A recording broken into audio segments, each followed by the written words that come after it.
تو سب سے پہلے تو امت مسلمہ افراط اور تفریط کی شکار یہ ہے کہ کوئی اس کو جو حد سے زیادہ مطلب ہر چیز نظر بد کی وجہ سے ہو رہی ہے، بیمار بھی ہے تو نظر بد ہے، بزنس نہیں بھی چلتا تو نظر بد ہے، فلاں بھی ہے تو تمام چیزوں کو بری نظر۔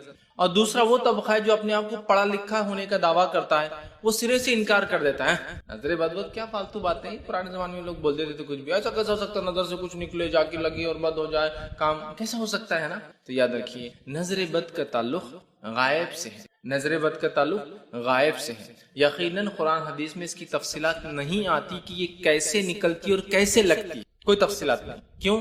یہ غائب کے معاملات میں، سمجھ رہے آپ؟ لیکن ہم نے دیکھا امت مسلمہ ایسی افراط و تفریط کی شکار ہے اور ایسے برے اور گھٹیا انداز سے اس کا انکار کیا جاتا ہے، اور خاص طور سے جو اس کے علاج کی ترکیب ہے، نظر بد کی جو کتاب اور سنت سے جو علاج ہے اس کی جو ترکیب ہے، اس ترکیب پر تو اتنا مذاق اڑایا جاتا ہے، اتنا مذاق اڑایا جاتا ہے، اس کی کوئی انتہا نہیں۔ انشاءاللہ اس کے علاج کی ترکیب میں آخر میں ضرور رکھوں گا، لیکن یہ بات پہلے تمہید میں یہ بات اس لیے رہا ہوں کہ ایک تو عقیدہ نہ ماننا یہ ایک مسئلہ کہ انسان ایک کتاب و سنت نے اگر ایک بات بتا دی کسی چیز کے معاملے میں تو اس کو ماننا ہم پر فرض ہے، واجب ہے کہ ہم اس کو مانیں، بالخصوص عقائد کے تعلق سے اور غائب کے تعلق سے جو چیزیں دکھتی نہیں، جن میں سے فرشتوں کا ہونا، جنوں کا ہونا، جادو کا ہونا، نظر بد کا لگنا، یہ اسی کا ایک پارٹ ہے۔ حسد جو ہوتی ہے دیکھنے سے ہی ہوتی ہے نا، حسد کے لیے کیا ٹرانسفر ہوتا ہے، ادھر سے ہو جاتی ہے، لیکن کسی کی ترقی، کامیابی، خوشحالی، صحت، خوبصورتی، مال و دولت، کچھ بھی، اولاد کی کثرت، کچھ بھی دیکھ کے ہو جاتی ہے، تو ایک فینومینا ہے، ہو جاتا ہے۔ تو ویسی نظر بد ہے، لیکن یہ کیسے ہوتی ہے، کیسی لگتی ہے، واللہ عالم، یہ غائب کے معاملات میں سے ہے۔ لیکن امت مسلمہ کو دیکھا گیا بہت افراط اور تفریط شکار ہے۔ ایک تو وہ گروہ اور جماعت ہے جو ہر چیز کو نظر بد کی طرف منسوب کر رہا، بری نظر، ارے یہ بری نظر، ارے یہ بری نظر، مطلب بزنس نہیں ہوا بری نظر، کاروبار نہیں چل رہا بری نظر، بچے بیمار بری نظر، صحت میں کمزوری بری نظر،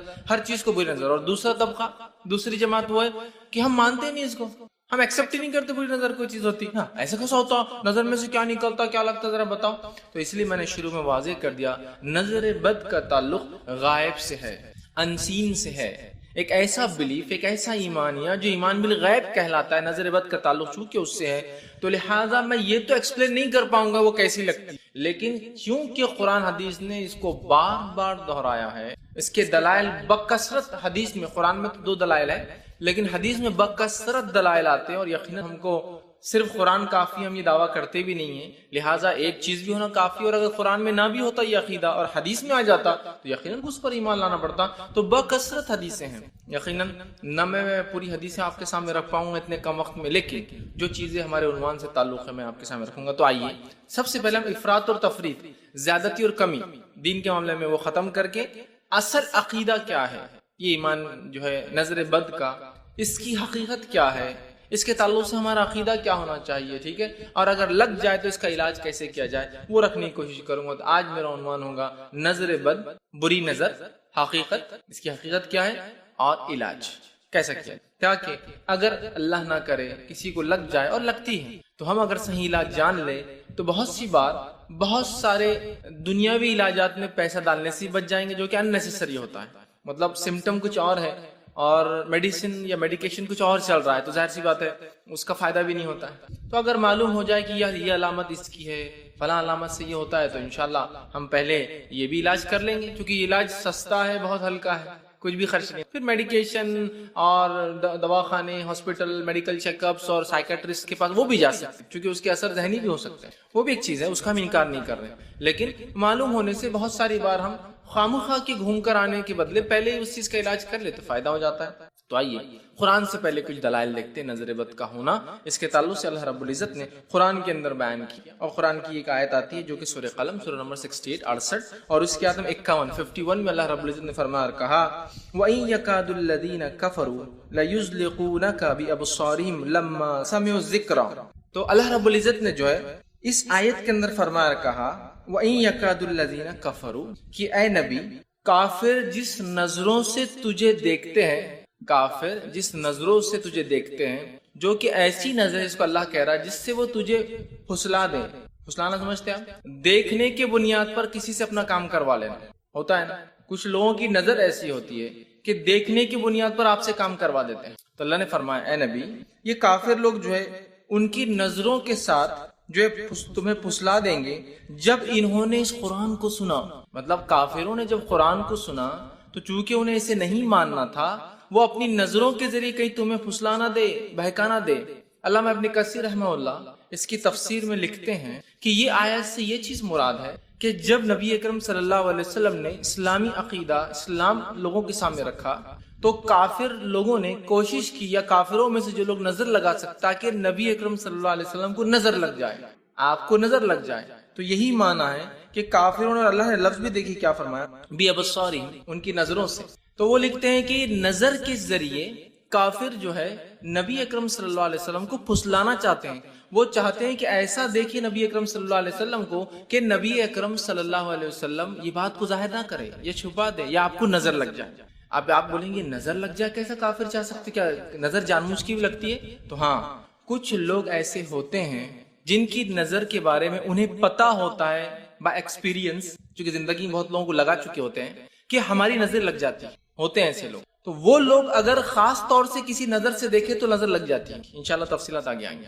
تو کافروں میں سے وہ لوگ چاہ رہے تھے آپ سے ان کو نظر لگ جائے، تو علامہ ابن کثیر نے اس کا یہی معنی لیا. دوسری آیت اللہ رب العزت فرماتا ہے یعقوب علیہ السلام کے تعلق سے، یہ جو ہے سورہ جو ہے یوسف، سورہ نمبر 12، اس کی آیت میں 67 میں اللہ رب العزت فرماتا ہے یعقوب علیہ السلام کے تعلق سے.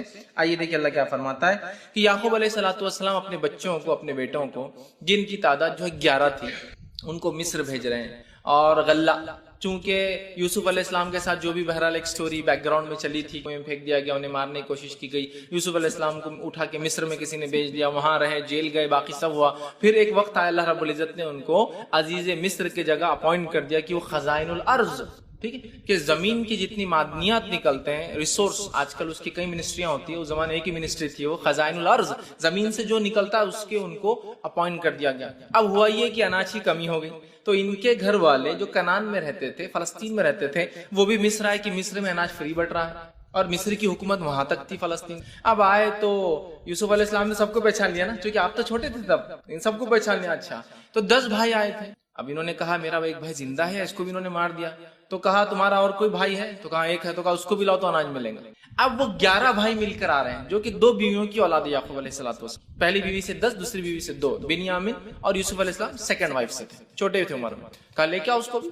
تو اب یہ جو ہے آنے لگے تو یعقوب علیہ السلام نے کہا دیکھو میرے بچوں، ایک ساتھ مت داخل ہونا ہے ایک گیٹ سے. تو وہ فرماتے اور کہتے ہیں وقال یا بنی، اور یعقوب علیہ السلام نے اپنے بیٹوں سے کہا، 11 جو جا رہے تھے، اے میرے پیارے بچوں، لا تدخلوا من باب واحد وادخلوا من ابواب متفرق، کیا میرے بچوں ایک دروازے میں سے داخل مت، متفرق دروازوں میں سے، الگ الگ دروازوں میں سے داخل ہونا. کیوں؟ کہیں ایسا نہ ہو جب تم ایک ساتھ، خوبصورت تھے وہ دیکھنے دکھانے میں، لہیم شہین تھے، مضبوط تھے، نبی کی اولاد میں سے، ٹھیک، تو کہیں ایسا نہ ہو کہ لوگ دیکھ کر نظر بد لگا دیں، بری نظر لگا دیں. تو کہا متفرق، الگ الگ دروازوں سے داخل ہونا. وما اغنی عنکم من اللہ شیء، اور یاد رکھنا اللہ کی طرف سے اگر کوئی بات ہوگی تو میں اس میں کوئی تبدیلی نہیں لا سکتا ہوں. دیکھیے، ایک تو کہہ رہے ہیں احتیاط کرنا، الگ الگ دروازوں میں سے جانا، اس کے بعد بھی اگر کچھ برا ہونا ہو تو ہم کچھ نہیں کر سکتے، وہ اللہ کی طرف سے ہوگا. تو کہہ رہے ہیں کہ اللہ کی طرف سے ہوگا تو پھر تو ہم کچھ نہیں کر سکتے. ان الحکم الا للہ، اس لیے کہ حکم تو اللہ کی طرف سے ہے تمام چیزوں کا. پھر فرماتے ہیں علیہ توکلت، اور ہمیں چاہیے اسی پہ ہم توکل کریں. وعلیہ فلیتوکل المتوکلون، اور تمام بھروسہ کرنے والوں کو، توکل کرنے والوں کو اللہ پر ہی توکل کرنا چاہیے. تو یہاں یعقوب علیہ السلام تدبیر دے رہے ہیں، دیکھو فرسٹ میجر کیا لینا ہے، سیفٹی میجر، ساتھ مت جاؤ، الگ الگ جاؤ. لیکن الگ الگ جانے کے بعد بھی تقدیر میں جو لکھا ہے وہ ہم نہیں بدل سکتے. بچوں، اگر لگنا ہے نظر ہونا ہے برا تو تم الگ جاؤ یا ایک ساتھ جاؤ گی. اس سے ایک بات یہ بھی پتہ چلی، ہم جو احتیاط انسانی لیول پہ کر سکتے ضرور کریں، اس کے بعد جو ہونا ہے وہ تقدیر. ایک جگہ آئل گرا ہوا ہے، لوگ گر سکتے ہو، تو انسانی میجرز کیا ہے، ہم کیا کر سکتے ہیں، اس سے مٹی ڈال سکتے ہیں. ریت مت ڈالیے ورنہ ریت سے گاڑی اور سکیڈ ہو جائیں گے کسی کی. یاد میں مٹی ڈالیے، مٹی جذب کر لیں گے، جگہ پہ بیٹھ جائیں گے، اس کو کھینچ کے ہٹا دیجیے. سمجھ رہے آپ، یہ ہمارا ہے. اس کے بعد بھی جس کو گرنا ہوگا وہ گریں گے. لیکن ہم یہ نہیں کہہ سکتے ارے جس کو گرنا ہوگا وہی گریں گا، باقی نہیں گریں گے. انسانی کوشش کر لیجئے، پھر اللہ پر توکل، یہ معنی ہے. تو یعقوب علیہ السلام نبی تھے اور آپ سکھا رہے عقیدہ کہ دیکھو بیٹے تدبیر کر لو، دنیاوی اعتبار سے ایک دروازے سے مت جاؤ، نظر بد لگ سکتی ہے. اب کوئی کہہ سکتا ہے اس میں نظر بد کا کام پورے مسئلے میں آیا، آیت میں کہیں بھی نہیں ہے۔ اب آئیے اس کی تفسیر دیکھنا پڑیں گے ہم کو، اور یہ بڑی اہم چیز ہے کہ ہم صحابہ کے طریقے پر ہر چیز، کتاب اور سنت کو اعلیٰ فہم صحابہ کے طریقے پر، اور ان کے بعد کی جو 2 خاص نسلیں، صحابہ ملا کے 3 نسلیں، سب سے خیر جو ہے صحابہ، تابعین، تابعین، ان کے اقوال دیکھتے ہیں۔ اس تعلق سے علامہ ابن کثیر رحمہ اللہ اس کی تفسیر میں لکھتے ہیں، تفسیر ابن کثیر کے اندر وہ کہتے ہیں اور فرماتے ہیں، ابن عباس اور محمد بن کعب، ابن عباس رضی اللہ عنہ تو یہ تو صحابی ہو گئے جن کی تفسیر پتھر کی لکیر ہے ایک طرح سے، ان کے بعد محمد بن کعب، یہ تابعین میں سے جو کہ بہت مضبوط جو ہے تفسیر کرنے والے لوگوں میں سے محمد بن کعب، مجاہد جو کہ ان کے شاگرد خاص ہیں ابن عباس رضی اللہ عنہ کے، جنہوں نے ان کی تفسیر کو جمع بھی کیا تفسیر مجاہدی کے نام سے، جو کہ 4 جلدوں میں الحمدللہ اردو زبان میں چھپی۔ بہرحال تو مجاہد، زہد، ٹھیک، اسی طرح جو ہے قتادہ، سدی، یہ وہ نام ہے تابعین کے جو تفسیر میں ایسا ہو ہی نہیں سکتا کہ ہم آپ کبھی سنے قتادہ نے کہا، زحاق فرماتے ہیں، سدی کا قول، یہ وہ ہے جو کبار تابعین میں بالخصوص تفسیر میں ماہر رکھتے ہیں، ایک صحابی اور باقی تابعین رحمہ اللہ یہ فرماتے ہیں۔ اور کچھ لوگ مطلب جو رضی اللہ عنہ صحابہ بھی ہے، اور جو ہے رحمہ اللہ مطلب جو تابعین میں سے، انہوں نے کہا کہ یعقوب علیہ السلام نے اپنے بیٹوں کو نظر لگنے کی خوف زدہ ہوئے تھے، کیونکہ وہ بیٹے خوبصورت، خوش نظر اور خوش منظر تھے، مطلب دیکھنے میں اچھے تھے، نظر میں اچھے بھرتے تھے، اس طرح سے وہ لکھ رہے ہیں، مطلب خوبصورت تھے۔ لہذا یعقوب علیہ السلام اس بات سے ڈرے کہ کہیں لوگ ان کے بیٹوں کو نظر بد کے ذریعے نقصان نہ پہنچائے، کیونکہ نظر لگنا حق ہے جو کہ کسی ماہر گھڑ سوار کو اپنے گھوڑے پر سے گرا سکتی۔ ماہر گھڑ سوار گھوڑے پہ جا رہا ہے اور آپ نے نظر لگا دی اس کو، ارے کیا چلا رہا ہوگا، اور وہ گر سکتا، ماہر ہے الگ، لیکن کوئی فائدہ نہیں اس کی مہارت بھی، کیونکہ نظر لگا دی آپ نے، سمجھ رہے ہیں، تو وہ گر سکتا۔ تو قرآن سے پتہ چلا، اس کی تفسیر اقوال صحابہ اور تابعین سے پتہ چلا نظر کا لگنا حق ہے۔ اب آئیے سنت کی طرف جاتے ہیں، حدیث بھی دیکھ لیتے ہیں کچھ۔ تو یہ ایمان لانا ضروری ہے، اور اس کی کوئی گنجائش نہیں تھی کہ ہم انکار کریں صرف اپنی عقلوں کے بنیاد پر جو بہت ویک اور کمزور ہوتی ہے۔ ہماری عقلیں تو کبھی کبھار دنیا کی پیچیدہ مسائل نہیں سمجھ پاتی، ہوتا ہے نا، چھوٹی موٹی تجارت کے معاملات تو ہم اور آپ بھی سمجھ لیتے ہیں، بڑی بڑی تجارتوں کے معاملات تو CA کو ہی سمجھنا پڑتا، تو وہ چیز ہم نہیں سمجھ سکتے جو کہ ہم کرتے ہیں، خود ہم بزنس کرتے سمجھتا ہوا ہے ہمارا بزنس، ہے نا، تو یہ تو دنیا ہے۔ تو ایسے غائب کے بہت سارے معاملات ہیں جو ہم نہیں سمجھ سکتے، تو یہاں قرآن نے کہہ دیا ہم کو ایمان۔ اب آئیے حدیث کی طرف ہم چلتے ہیں۔ نبی اکرم صلی اللہ علیہ وسلم فرمائے، صحیح مسلم کی روایت، آپ نے فرمایا اور کہا، عین الحق، نظر کا لگنا حق ہے۔ کیا فرمایا آپ نے؟ عین الحق، نظر کا لگنا حق ہے۔ ولو کان شیء سبق القدر سبقت العین، اگر کوئی چیز تقدیر پر سبقت لے جاتی، تقدیر سے آگے جاتی، تو وہ نظر ہوتی۔ نظر کا لگنا حق ہے، اگر کوئی چیز تقدیر سے بھی آگے جا سکتی، جاتی نہیں ہے، جا سکتی، کسی کو اجازت ہوتی اللہ کی طرف سے، تو وہ کس کو ہوتی؟ نظر کو، مطلب نظر بھی اگر لگتی ہے تو تقدیر میں ہے تو ہی لگتی ہے، لیکن اگر سبقت لے جانے کی کسی کو اللہ صلاحیت دیتا تو عین نظر کو ہوتی ہے۔ تو کہا اگر کوئی چیز سبقت لے جاتی تقدیر پر تو وہ نظر ہوتی ہے۔ پھر فرمایا وَإِذَا اسْتُغْسِلْتُمْ فَاغْسِلُوا، تو اگر تمہیں غسل کہنے کا کہا جائے تو غسل کر لو۔ اب یہ غسل کہنے کا کہا جائے تو غسل کر لو، کیوں کہا گیا نظر کے ساتھ؟ یہ اس کا علاج ہے، انشاءاللہ میں آگے تفصیلات میں علاج کے طریقے میں رکھوں گا، یہ غسل کیوں کہا گیا اور یہ کیسے ہوتا ہے، ٹھیک ہے، اور کیوں لوگ اس کا مذاق اڑاتے ہیں۔ جیسے میں نے کہا نا، بہت سارے لوگ اس کی علاج سے بڑا مذاق اڑاتے ہیں، خاص طور سے جن کا ایمان حدیثوں پر کمزور ہوتا ہے، یا اپنے آپ کو جو اہل قرآن کے نام سے دعویٰ کرتے ہیں، جو حقیقت میں منکر حدیث ہوتے ہیں، وہ بڑا مذاق اڑاتے ہیں، یہ علاج کا طریقہ، یہ کوئی طریقہ ہے کہ خود اس میں گندگی شامل اور آپ بول رہے سے علاج ہوتا ہے، ٹھیک ہے۔ تو بہرحال ہم انشاءاللہ وہ دیکھیں۔ تو کہا اگر تم سے غسل کا کہا جائے تو تم غسل کرو، تو کسی مومن کے لیے جائز نہیں ہوگا کہ اس کے بھائی کو نظر لگ جائے اور اس سے کہا جائے کہ غسل کرو اور وہ نہ کرے۔ کیوں کرے اس کا میں تفصیلات آگے دے رہا ہوں، اور کون کرے، دونوں آئیں گے۔ اسی طرح جو ہے آگے ایک حدیث کے اندر آتا ہے، نبی اکرم صلی اللہ علیہ وسلم فرماتے ہیں، یہ متفق علیہ روایت ہے، صحیح بخاری اور مسلم کی حدیث ہے۔ ام سلمہ رضی اللہ عنہا سے روایت ہے کہ ایک دفعہ رسول اکرم صلی اللہ علیہ وسلم ان کے گھر تشریف لائے، ان کے گھر پر آئے تشریف لائے، اور ان کے پاس ایک بچی بھی تھی جس کی چہرے پر پیلاہٹ اور کمزوری تھی، چہرہ یلو پیلا ہو چکا تھا، اور کمزوری، یہ جو آنکھیں تھی یہ بلیک ہو چکی تھی، حلقے پڑے ہوئے بلیک ہو چکی، چہرہ پیلا، آنکھوں میں حلقے، جو ایک نارمل آدمی کے نہیں ہوتا۔ چہرہ نارمل اور حلقے ہوتے ہیں کبھی کبھار زیادہ ویورشپ، زیادہ چیزوں کو دیکھنے سے، یا کوئی ایسا کام جس میں کنٹینیوسلی آنکھوں کا یوز ہوتا ہے، یا مانیٹرز کو دیکھنے سے، کیمراز، وہ ہوتا ہے، وہ تو ایک چیز ہے، لیکن وہ نارمل بچی تھی، اس کو نہیں تھا ایسا، اور چہرہ پیلا، پیلا اب نارملٹی یاد رکھی، اور آنکھیں میں حلقے پڑے تھے۔ تو اس پر جو پیلاہٹ اور کمزوری تھی رسول اللہ صلی اللہ علیہ وسلم نے ارشاد فرمایا اور کہا اس پر دم کرو کیونکہ اس پر نظر کا اثر ہے، اس پر دم کرو کیونکہ اس بچی پر نظر کا اثر ہے۔ مطلب نظر سے مطلب نظر بد یاد رکھی، جو اردو میں ہم لوگ بولتے ہیں عام طور سے، اس پر نظر کا اثر ہے، مطلب اس کو نظر لگی ہے، اس چیز کو آپ دیکھو۔ یہ نبی اکرم صلی اللہ علیہ وسلم نے ان سے فرمایا۔ تو یہ حدیث ہی واضح کرتی ہے کہ نظر کا لگنا حق ہے، اور آپ صلی اللہ علیہ وسلم نے اس بچی کے لیے نظر کا علاج کرنے کا حکم دیا دم کے ذریعے، دم کے، ٹھیک۔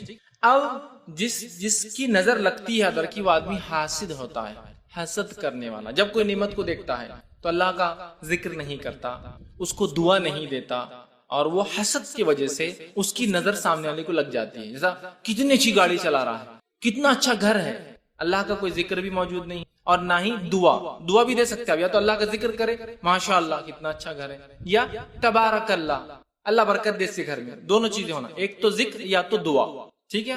تو کچھ نہیں پڑا، نظر لگ سکی۔ گھڑ سوار گھوڑے پہ آپ نے کہہ دیا اور کتنا اچھا چلا رہا، اور آپ کا دل میں تھا کہ کاش میں چلا سکتا ہے، یہ کیوں چلا رہا ہے، اسی کیا اوقات یا حیثیت، وہ ہو جاتا ہے، ٹھیک۔ تو نظر جو ہے حاسد کی لگتی ہے، جو حسد کرتا ہے، ٹھیک۔ اب آپ بولیں گے اس کی لگی مطلب یہ حاسد، ایسا نہیں، ہم سب میں کچھ نہ کچھ مادہ حسد کا ہوتا ہی ہے، انسان ہے نا، پاک نہیں ہوتے ہم لوگ، ٹھیک ہے۔ تو حاسد، تو جس کی نظر لگتی ہے وہ حاسد ہوتا ہے۔ اب جس کی نظر لگتی ہے، مطلب جو بری نظر جو لگاتا ہے، اسے آئین کہتے ہیں، آئین جس کی نظر لگی، اور معین کہتے ہیں جس کو نظر لگی، مطلب جس نے لگایا، جیسے حاسد کہتے جلنے والے کو، اور محسود کہتے ہیں جس کو نظر لگی۔ حاسد جلنے والا، محسود جس پہ جلا۔ تو ویسی طرح آئین مطلب جس نے نظر لگایا، معین جس کو نظر لگایا۔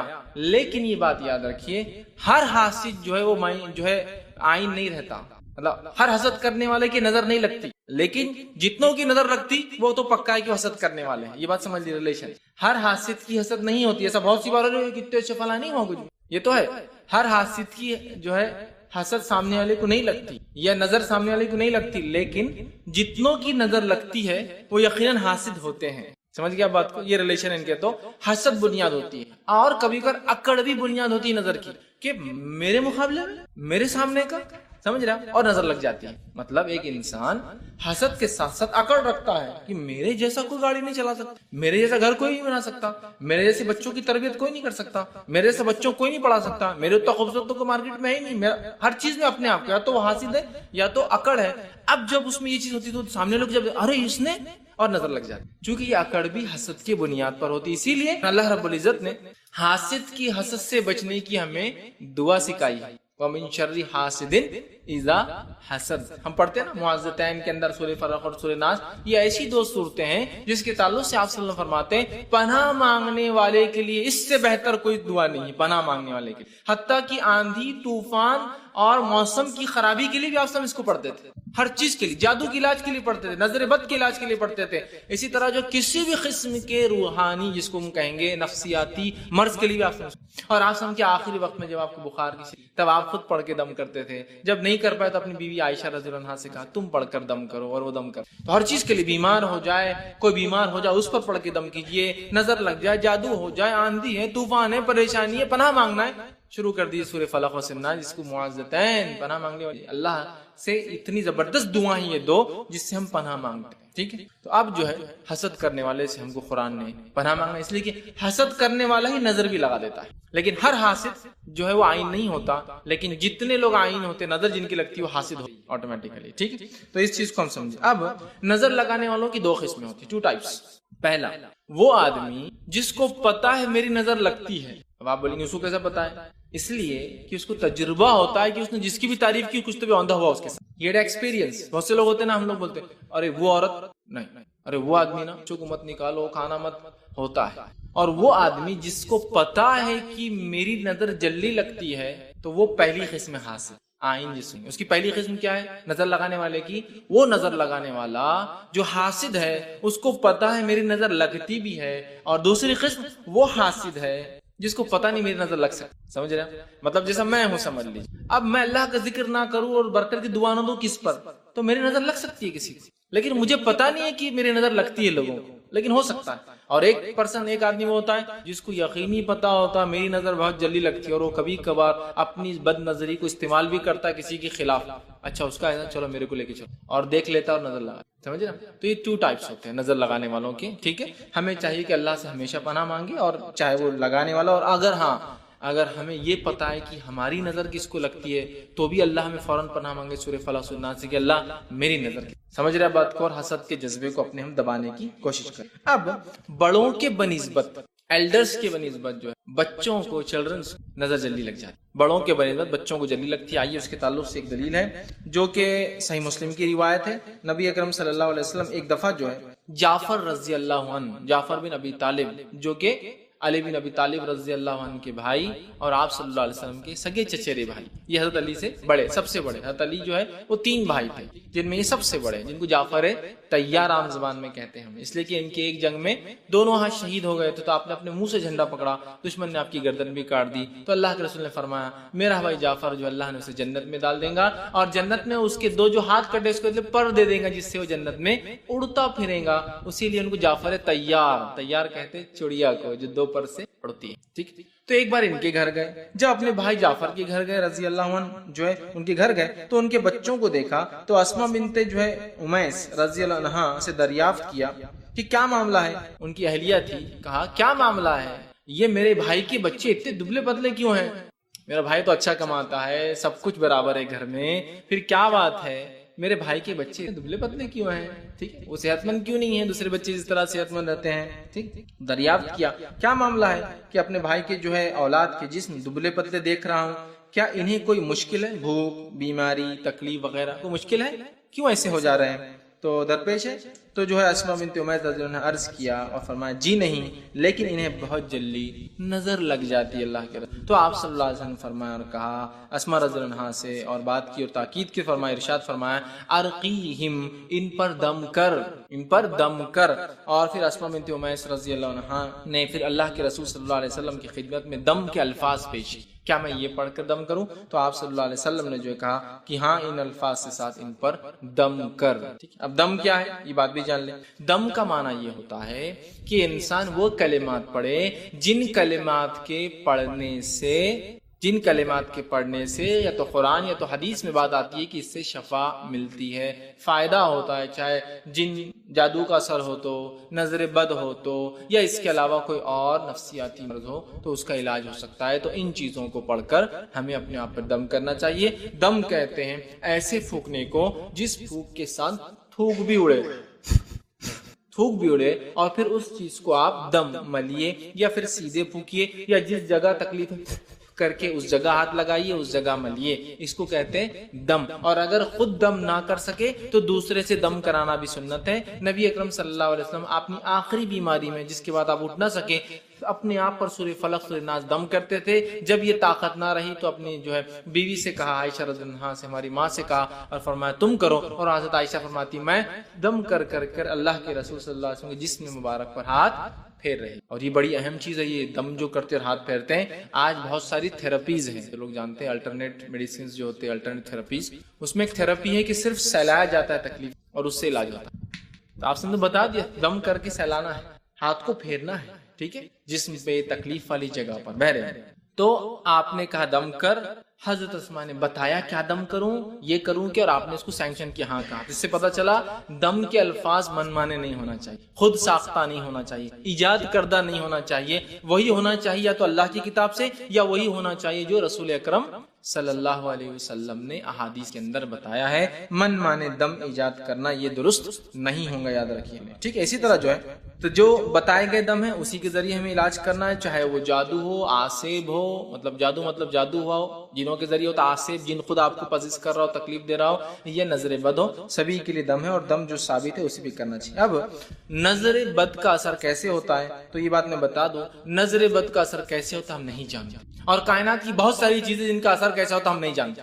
سمجھ رہے ہیں, بہت ساری چیزوں کا کیا اثر اور کیوں ہوتا ہم نہیں جانتے. اسی طرح یہ غائب سے ہے. اور نظر بد کیسے لگتی ہے, کیسے نکلتی ہے, کیسے جاتی ہے, ہاں مطلب وہ کیسے ٹچ کرتی ہے, کیسے پھر ریاکٹ کرتی ہے, واللہ عالم, اللہ ہی بہتر جانتا ہے. لہٰذا اپنا منہ بند رکھنا یہ زیادہ بہتر ہے. لیکن یہ بات بتا دوں وہ لگتی ہے, یہ بات تو حق ہے, کہ تو آپ نے فرما دیا العین الحق، نظر کا لگنا حق ہے، تو لگتی ہے کیسے، اس کی کیفیت واللہ اعلم ہم نہیں جانتے، لیکن لگتی، اور سب کا اس پر اتفاق ہے۔ لیکن ایک بات اور آپ غور سے سن لیجئے، نظر بد بھی تبھی اثر کر سکتی ہے جب میرا رب چاہے، ورنہ ایسا نہ ہو جیسے کہ کچھ لوگ شکار ہے جو زیادتی کے شکار ہے، ہر چیز نظر بد، تقدیر بھی کوئی چیز ہے نظر بد لگتی ہے لیکن ہر چیز نظر بد سے نہیں ہوتی، جادو بھی کوئی چیز ہے لیکن ہر چیز جادو سے نہیں ہوتی، جن بھی کوئی چیز لیکن ہر چیز جن نہیں کرتے ہیں، یہ بات بھی سمجھ لیجیے، ورنہ گھر میں جھاڑو ادھر سے ادھر ہوگی، ارے کوئی تو بھی رات میں آیا تھا شاید، چیز کی بلی بھی آ سکتی ہے لیکن اشارہ کیا رہتا، سفید کپڑوں میں کوئی دکھ رہا رات میں گھومتے ہوئے،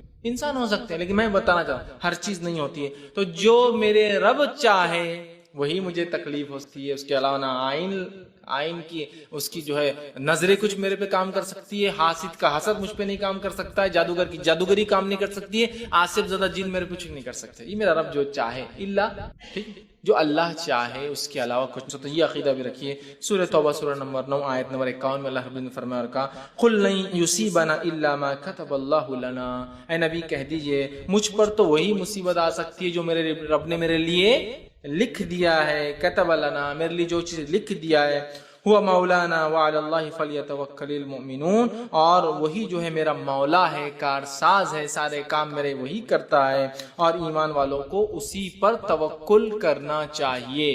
تو یہ بات واضح ہو گئی، نظر بد ہے، اب ہم اس کو سمجھ گئے وہ کیسی لگتی ہے، یہ حق ہے، لیکن ہر چیز اس سے نہیں ہو سکتی اللہ کے جو اللہ تعالیٰ چاہے۔ اور سنن ترمذی کی جو جامع ترمذی کی ایک روایت ہے، عبداللہ ابن عباس رضی اللہ عنہ چھوٹے تھے، آپ صلی اللہ علیہ وسلم نے ایک تعلیم دی اور کہا اے پیارے بچے اس بات کو یاد رکھنا، ساری دنیا بھی اگر جمع ہو جائے اور چاہے کہ تیری کوئی مدد کرے، تجھے فائدہ پہنچائے، نہیں پہنچا سکتی مگر جو لکھا گیا ہے، اور ساری دنیا بھی تیرے خلاف کھڑے ہو جائے اور تجھے کوئی نقصان پہنچانا چاہے تو نہیں پہنچا سکتے سوائے جو تیرا رب چاہے۔ تو آئین بھی، نظر بھی اگر لگیں گی نظر بد تو وہ اللہ کے حکم سے، اس بات کو ہم یاد رکھیے، ورنہ نظر بد کو ہم کو ایک سپر پاور نہ کریٹ کر دیا الگ سے، ایسا کچھ لوگ شیطان کو ایک پاور بنا دیتے ہیں، نہیں شیطان بھی یہ کر سکتا، اللہ کے حکم کے بغیر شیطان بھی کچھ، فرشتے بھی کچھ، انسان بھی کچھ نہیں، نظر بد بھی کچھ نہیں ہے، جادو بھی کچھ، سمجھ رہا؟ تو جو میرا رب چاہے، رب ہم کو آزماتا ہے مختلف بیماریاں دیکھ کر تاکہ ہمارے گناہ، جامع ترمذی کی ایک روایت آپ نے فرمایا مومن پر آفتیں آتی ہے، مصیبتیں آتی ہے، پریشانیاں آتی ہے،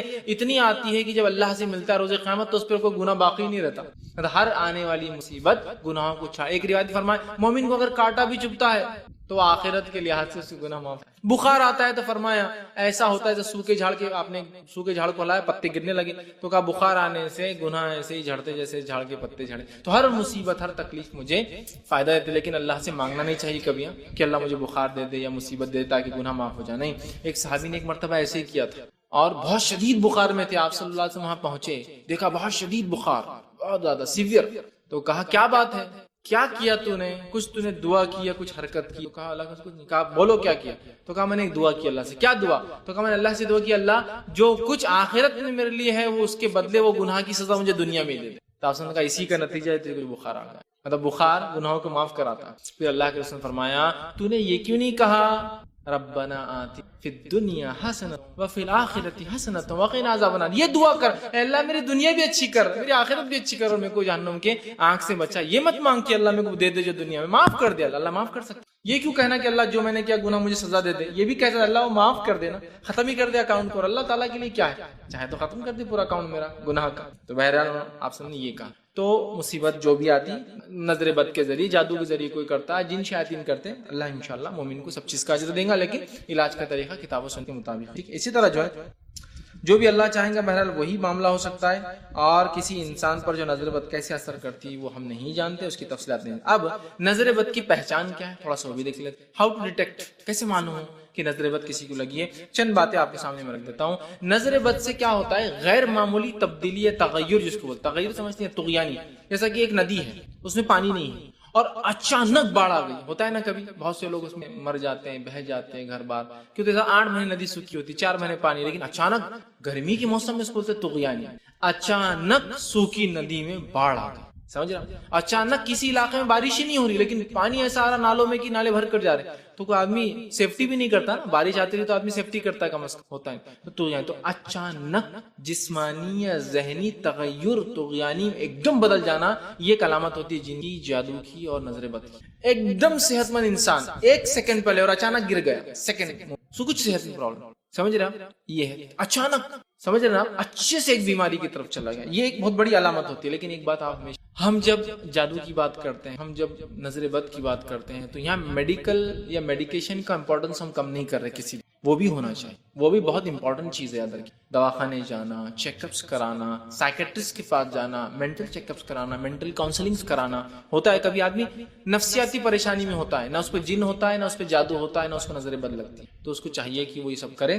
ہمارے پاس ہمارے ماحول میں میڈیکل چیک اپ تو بہرحال کر لیتے ہیں، سائیکٹرسٹ چیک اپ کا بہت بڑا مسئلہ ہے۔ ایسا بہت سے لوگ میرے پاس آتے ہیں مشورہ، تو میں کہتا ہوں دیکھیے یہ مشورہ میں دینے سے پہلے یہ کہوں گا ایک سائیکٹرسٹ کاؤنسلنگ آپ کر لیں، پاگل تھوڑی ہو فیس ہم آپ دواخانے میں۔ اور حالت یہ ہے کہ ایک مرتبہ میں ایک دواخانے کے پاس سے گزر رہا ہوں، پاگلوں کا ایک دواخانہ ہے، مینٹل ہاسپٹل ہے جیسا لوگ، تو وہاں دو لوگ وہاں سے نکل رہے ہیں، میں ان کو سلام بھی کر رہا ہوں تو منہ چھپا کے بھاگ رہے ہیں۔ مطلب ہمارے معاشرے ہند پاک میں، انڈیا پاکستان میں حالت یہ ہے، سائیکٹرسٹ کاؤنسل تو دور، صرف ایک سائیکٹرسٹ کے دواخانے یا کمپاؤنڈ میں جانا بولے تو برائی کی علامت ہے، لوگ دور سے کیا بولیں گے، لوگ پاگل تو نہیں ہوگا، بھاگو یہاں سے۔ دواخانے سے نکلتے کو مل گئے، بھائی میں نہیں پاگل ہوں، میں دیکھنے آیا تھا۔ بھائی نے ایک سوال کیا نماز میں تلاوت کے اعتبار، تو میں نے کہا کہ قرآن کی ترتیب جب لکھا جائے گا، مصحف بنے گی، چھاپی جائے گا، تو اس میں تو چینج نہیں ہوگی۔ بھائی کا کوشچن ہے کہ نماز میں کیا اس کی ترتیب چینج کی جا سکتی ہے، اس کو فالو کرنا ہے؟ فار ایگزامپل جو سورہ پہلے جو سورۃ العصر ہے وہ پہلے 103 نمبر کا سورہ ہے اور سورہ اخلاص 12 نمبر کا سورہ ہے، تو کیا وہ ترتیب فالو ہوگی؟ اگر ہم کو سورہ عصر پڑھنا ہے تو پہلے سورہ عصر یا